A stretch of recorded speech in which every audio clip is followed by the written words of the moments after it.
Paano ba natin mas mabilis na matatandaan ang Kepler's laws of planetary motion? Ang kailangan lang nating i-memorize ay oath. So yan yung tatlong laws of planetary motion. Number 1, law of orbits. Minsan tinatawag na law of ellipses. Okay? Next A, law of equal areas. Next T, law of period. So bakit T? Kasi yung ginagamit natin for period is letter T. So isipin nyo na lang, si Kepler mahilig siya sa oath. Law of orbits, law of areas or equal areas, and law of period or tinatawag din tong law of harmonies. So sabi sa law of orbits or law of ellipses, yung mga planets daw sa solar system, nagmo-move sila in elliptical orbit doon sa sun. Ang sun nandun sa isang focus.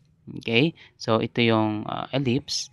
Ito yung isang focus ng ellipse, another focus.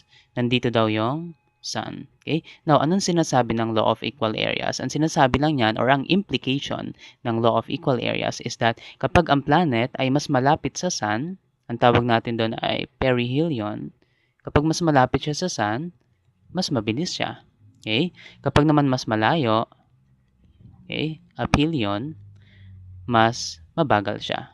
Okay? Slower siya dyan. Bakit? Ang goal kasi is makakover tayo ng equal areas. And lastly, yung T, law of period, law of harmonies, ang sinasabi naman yan is yung mathematical statement na T squared is proportional to A cube.